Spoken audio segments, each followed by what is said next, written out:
Gut is your second brain ಅನ್ನೋ ಮಾತಿದೆ. 100 million ನ್ಯೂರಾನ್ಸ್ಗಳಿದೆ ಗಟ್ಟಲ್ಲಿ and it can function independently of nervous system.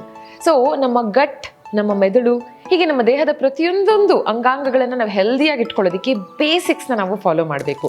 8 ಗಂಟೆಗಳ ನಿದ್ದೆ, ಕಡಿಮೆ ಸ್ಕ್ರೀನ್ ಟೈಮಿಗೆ ಸರಿಯಾಗಿ ನಾವು ಆಹಾರದ ಸೇವನೆಯನ್ನು ಮಾಡೋದು, ಆ್ಯಂಡ್ ಮೋಸ್ಟ್ ಇಂಪಾರ್ಟೆಂಟ್ಲಿ ಸ್ಟ್ರೆಸ್ ಕಮ್ಮಿ ಮಾಡ್ಕೊಳ್ಳೋದು. ಸೊ ಎಲ್ಲವನ್ನ ಮಾಡೋದ್ರಿಂದ ಆಲ್ಮೋಸ್ಟ್ 90% ಲೈಫ್ ಸ್ಟೈಲ್ ಇಶ್ಯೂಸ್ ಬರೋದೇ ಇಲ್ಲ, ಇನ್ಕ್ಲೂಡಿಂಗ್ ತಲೆನೋವು, that's headache and migraine. So migraine ಬಗ್ಗೆ ಕಳೆದ ಎಪಿಸೋಡಲ್ಲಿ ನಾವು ಮಾತಾಡ್ತಿದ್ವಿ, ಆ್ಯಂಡ್ ಈ ಎಪಿಸೋಡಲ್ಲಿ ಮೋಸ್ಟ್ ಇಂಪಾರ್ಟೆಂಟ್ಲಿ ನಾವು ಅಡ್ರೆಸ್ ಮಾಡಬೇಕು ಅಬೌಟ್ ಮೈಗ್ರೇನ್ ಸರ್ಜರಿ. ಆದರೆ ಅದಕ್ಕೂ ಮುಂಚೆ ಹೇಗೆ ಮೈಗ್ರೇನ್ ಬರ್ದೇ ಇರೋ ಹಾಗೆ ನಮ್ಮ ಲೈಫ್ ಸ್ಟೈಲ್ನ ಕರೆಕ್ಟ್ ಮಾಡಿಕೊಂಡು ಇದನ್ನು ಅವಾಯ್ಡ್ ಮಾಡಬಹುದು. ನೋಡಿ, ನಾನು ಮುಂಚೆನೇ ಹೇಳಿದ ಹಾಗೆ ಮೈಗ್ರೇನ್ ಅಂತಕ್ಕಂಥದ್ದು ಕಾಯಿಲೆ ಅಲ್ಲ, ಅದೊಂದು ಜೀವನ ಶೈಲಿಯ ತೊಂದರೆ. ಒಳ್ಳೆಯ ವ್ಯಾಯಾಮ, ಟೈಮಿಗೆ ಸರಿ ಊಟ, ಸರಿಗಿರೋ ಊಟ, ನಿದ್ದೆ ಹಾಗೂ ಸ್ಕ್ರೀನ್ ಟೈಮನ್ನು ಕಮ್ಮಿ ಮಾಡೋದು, ಇವಿಷ್ಟೂ ಮೈಗ್ರೇನ್ ಬರದೇ ಇರೋ ಹಾಗೆ ತಡೆಯೋದಕ್ಕೆ ತುಂಬ ಸಹಾಯ ಮಾಡುತ್ತೆ. Okay, and most importantly destress ಮಾಡ್ಕೊಳ್ಳೋದು, ಇಟ್ ಇಸ್ ಸೋ ಇಂಪಾರ್ಟೆಂಟ್.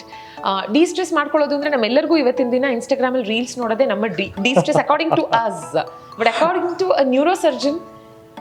ನೋಡಿ, ಸ್ಟ್ರೆಸ್ ಅನ್ನೋದು ಹೇಗೆ ಅಂತಂದ್ರೆ, ನಾವು ಹೋದ ಎಪಿಸೋಡಲ್ಲೇ ಹೇಳಿದಾಗೆ ಸ್ಟ್ರೆಸ್ ಇಲ್ಲದೆ ಇರೋ ಮನುಷ್ಯ ಇಲ್ಲ. ಸ್ಟ್ರೆಸ್ ಎಲ್ರಿಗೂ ಇರುತ್ತೆ. ಸ್ಟ್ರೆಸ್ಸಿನ ಇನ್ನೊಂದು ಮುಖ್ಯ ಆಯಾಮ ಏನು ಅಂದರೆ ಸ್ಟ್ರೆಸ್ಸು ಬಿಲ್ಡಪ್ ಆಗುತ್ತೆ.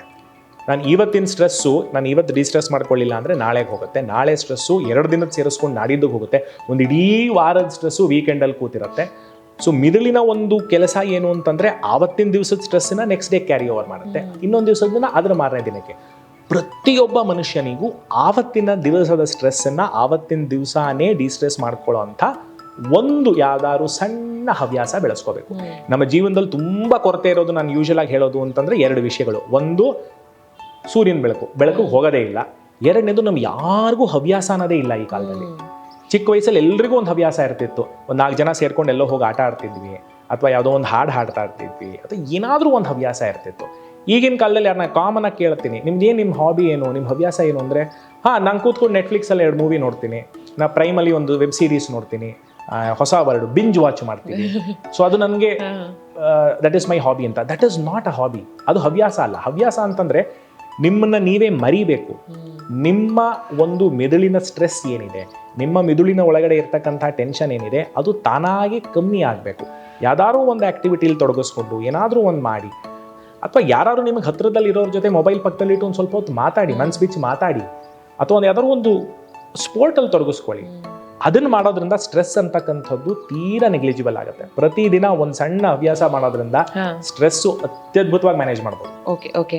ಬಟ್ ಅಗೇನ್ ಸ್ಟ್ರೆಸ್ನ ಬಗ್ಗೆ ಮಾತಾಡ್ತಾ ಐ ಥಿಂಕ್ ನಾವೆಲ್ಲರೂ ಲೈಫಲ್ಲಿ ಕೆಲವೊಂದನ್ನು ಡಿಲೀಟ್ ಮಾಡೋದನ್ನು ಕಲಿಬೇಕು. ಸುಮ್ಮನೆ ಕ್ಯಾರಿ ಫಾರ್ವರ್ಡ್ ಮಾಡೋದ್ರಿಂದ ಸ್ಟ್ರೆಸ್ ಹೆಚ್ಚಾಗುತ್ತೆ. ಡಿಲೀಟ್ನ ಬಗ್ಗೆ ಮಾತಾಡ್ತಾ ಮೆದುಳಿಗೆ ಒಂದು ಡಿಲೀಟ್ ಬಟನ್ ಇದೆ, ಅಂದರೆ ವಿ ಶುಡ್ ಎಕ್ಸ್ಪ್ಲೋರ್ ಅದನ್ನು ಅನ್ಸುತ್ತೆ. Doctor correct me if I am wrong, ನೀವು ನಕ್ಕಿದ್ರೆ ನಂಗೆ ಟೆನ್ಷನ್ ಆಗುತ್ತೆ. ಓಕೆ, ಯಾವ್ದು ಡಿಲೀಟ್ ಬಟನ್ ಅಂತ? ಸಿನಾಪ್ಟಿಕ್ ಪ್ರೂನಿಂಗ್ ಅಂತ. Okay, am I wrong? ಇಲ್ವಾ? ಮೆದುಳು ತನಗೆ ಬೇಡದೇ ಇರುವಂಥ ನ್ಯೂರಾನ್ಸ್ಗಳನ್ನು ಆಟೋಮೆಟಿಕ್ಲಿ ಡಿಲೀಟ್ ಮಾಡುತ್ತೆ. ಲೈಕ್ ಮೆದುಳಿಗಿರುವಂಥ ಡಿಲೀಟ್ ಬಟನ್ ಇದು. ನೋಡಿ, ಮೆದುಳಿಗೆ ಇರೋ ಡಿಲೀಟ್ ಬಟನ್ ಅಂತಂದ್ರೆ 2 ಥರ. ವಯಸ್ಸಾದ್ಮೇಲೆ ತಾನಾಗೆ ಡಿಲೀಟ್ ಆಗುತ್ತೆ, ಕರೆಕ್ಟ್, ಅದೊಂಥರ ಸುಖ. ವಯಸ್ಸಾದ್ಮೇಲೆ ಬೇಡದೇ ಇರೋದು ಸಾಕಷ್ಟು ಮರೆಯುತ್ತೆ. 2ನೇದೇನು ಅಂತಂದ್ರೆ, ಮಿದುಳು ಎಂತ ಅದ್ಭುತವಾದ ಒಂದು ಸೃಷ್ಟಿ ಅಂತಂದ್ರೆ ಬೇಡದೇ ಇರೋದನ್ನ ತಾನಾಗೆ ಉಳಿಸ್ಕೊಳ್ಳೋದಿಲ್ಲ.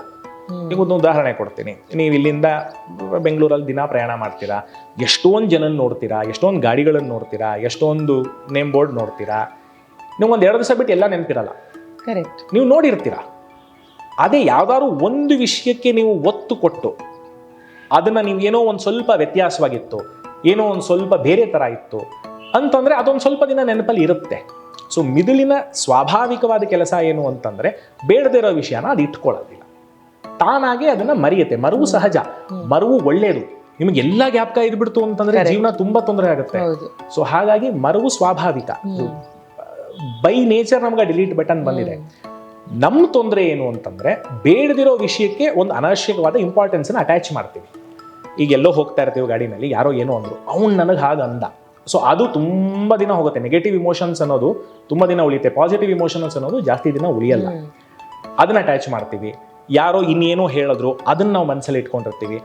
ಅವ್ರು ನಮ್ಮ ಬಗ್ಗೆ ಏನು ಹೇಳಿರೋದಿಲ್ಲ, ಆದ್ರೂ ಅವ್ರು ನಮ್ಮ ಬಗ್ಗೆ ಅದೇ ತರ ಅನ್ಕೋತಾರೆ, ಆ ತರ ತೊಂದರೆ ಇದೆ. ಸೊ ಈ ತರ ಬೇಡದೇ ಇರೋದನ್ನ ನಮ್ಮ ತಲೆಗೆ ತುಂಬಿಸ್ಕೊಳ್ಳೋದು ನಮ್ಗೆ ತುಂಬಾ ಕಾಮನ್.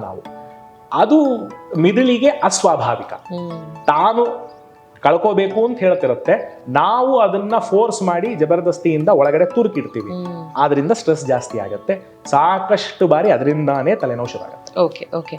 ಸೊ ತಲೆನೋವಿನ ಬಗ್ಗೆನೇ ಮಾತಾಡ್ತಾ, ಮೈಗ್ರೇನ್ ಇದಕ್ಕೊಂದು ಕ್ಯೂರ್ ಸಿಕ್ಕರೆ ಸಾಕು, we ready to do anything ಅನ್ನೋರಿಗೆ ವೆಸ್ಟರ್ನ್ ಕಂಟ್ರೀಸಲ್ಲಿ ಮೈಗ್ರೇನ್ ಸರ್ಜರೀಸ್ ಅಂತ ಮಾಡ್ತಾ ಇದ್ದಾರೆ. ಇದ್ರ ಬಗ್ಗೆ ನಿಮ್ಮ ಥಾಟ್ಸ್ ಏನು? ನೋಡಿ, ಇದು ಮೈಗ್ರೇನ್ ಅಂತಕ್ಕಂಥದ್ದು ಮುಂದೆನೇ ಹೇಳ್ದಂಗೆ ಕಾಯಿಲೆನೇ ಅಲ್ಲ. ಸೊ ಕಾಯಿಲೆನೇ ಅಲ್ಲದೆ ಇರೋದಕ್ಕೆ ಸರ್ಜರಿ ಮಾಡುವಂಥದ್ದು ಒಂದು ದೊಡ್ಡ ವಿಪರ್ಯಾಸ. ಈ ವೆಸ್ಟರ್ನ್ ಕಂಟ್ರೀಸಲ್ಲಿ ಏನು ಅಂತಂದ್ರೆ quick cure for everything.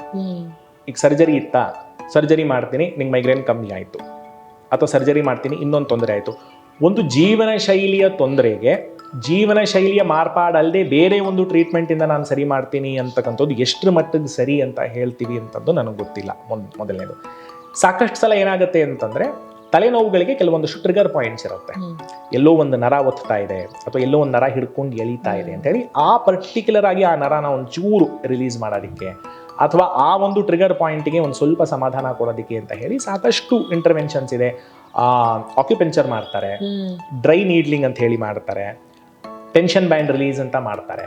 So ಇದೆಲ್ಲ ಮಾಡೋದಂಗೆ ಮೈಗ್ರೇನ್ ಸರ್ಜರಿ ಅಂತ ಒಂದು ಬ್ರಾಡ್ ಟರ್ಮ್ ಕೊಟ್ಟಿರ್ಬೋದು. ಬಟ್ ನಾನೇನು ಹೇಳ್ತೀನಿ, ಆ ಹಂತ ತಲುಪಕ್ಕೆ ಮುಂಚೆ ನಿಮ್ಮನ್ನು ನೀವೇ ಒಂದು ಸ್ವಲ್ಪ ಸುಧಾರಿಸ್ಕೊಂಡ್ರೆ ಅಲ್ಲಿವರೆಗೆ ಹೋಗೋ ಅವಶ್ಯಕತೆನೇ ಇಲ್ಲ. ನಮ್ಮ ಕೈಲಿ ನಾವೇನು ಮಾಡಲ್ಲ, ತಾನಾಗೆ ಡಾಕ್ಟ್ರದೇ ಜವಾಬ್ದಾರಿ. ಡಾಕ್ಟ್ರ್ ಮಾತ್ರೆ ಕೊಡಬೇಕು, ಡಾಕ್ಟರ್ ಸರ್ಜರಿ ಮಾಡಬೇಕು, ಮೈಗ್ರೇನ್ ವಾಸಿ ಮಾಡಬೇಕು. ನನ್ನ ಕಡೆ ನಾನು ಏನೂ ಮಾಡಲ್ಲ, ನಾನು ಇರೋ ಹಾಗೆ ಇರ್ತೀನಿ ಅಂತಿರೋರಿಗೆ ಇದೆಲ್ಲ ಸಹಕಾರ ಆಗುತ್ತೆ. ನಮ್ಮನ್ನು ಚೇಂಜ್ ಮಾಡ್ಕೊಳ್ಳೋಣ, ನಮ್ಮ ಆರೋಗ್ಯ ನಮ್ಮ ಜವಾಬ್ದಾರಿ. ನಾನು ಎಷ್ಟು ಜವಾಬ್ದಾರಿಯುತವಾಗಿ ನನ್ನ ಆರೋಗ್ಯನ ಕಾಪಾಡ್ಕೋತೀನೋ ಅಷ್ಟು ಚೆನ್ನಾಗಿ ನನ್ನ ಆರೋಗ್ಯ ಇರುತ್ತೆ ಅನ್ನೋ ಒಂದು ಪ್ರಜ್ಞೆ ಇರೋರಿಗೆ ಇದು ಯಾವುದರ ಅವಶ್ಯಕತೆನೂ ಬರಲ್ಲ. Okay okay. ನಮ್ಮ headache related conversation, I think doctor it is incomplete without an ophthalmologist. So ಹಾಗಾಗಿ ಮಿಂಟೋನಲ್ಲಿ ಆಪ್ಥಲ್ಮಾಲಜಿ ಪ್ರೊಫೆಸರ್ ಆಗಿರುವಂತಹ ಡಾಕ್ಟರ್ ಚಿನ್ಮಯಿ ಅವ್ರನ್ನ ನಮ್ಮ ಮುಂದಿನ ಎಪಿಸೋಡ್ ಕರ್ಕೊಂಡ್ಬರೋಣ. ನಾವು 3 ಜನ ಸೇರಿ ಡಿಸ್ಕಸ್ ಮಾಡೋಣ ಹೇಗೆ ಕಣ್ಣಿಗೆ ಸಂಬಂಧಪಟ್ಟಂತಹ ವಿಷಯಗಳಿಂದ, ತೊಂದರೆಗಳಿಂದ ತಲೆನೋವು ಉಂಟಾಗುತ್ತೆ ಅಂತ. And as a neuro surgeon ಅದಕ್ಕೆ ಕ್ಯೂರ್ನ ಬಗ್ಗೆ ನೀವು ಹೇಳಬಹುದು. ಖಂಡಿತ. ಯಾ, ಥ್ಯಾಂಕ್ ಯು.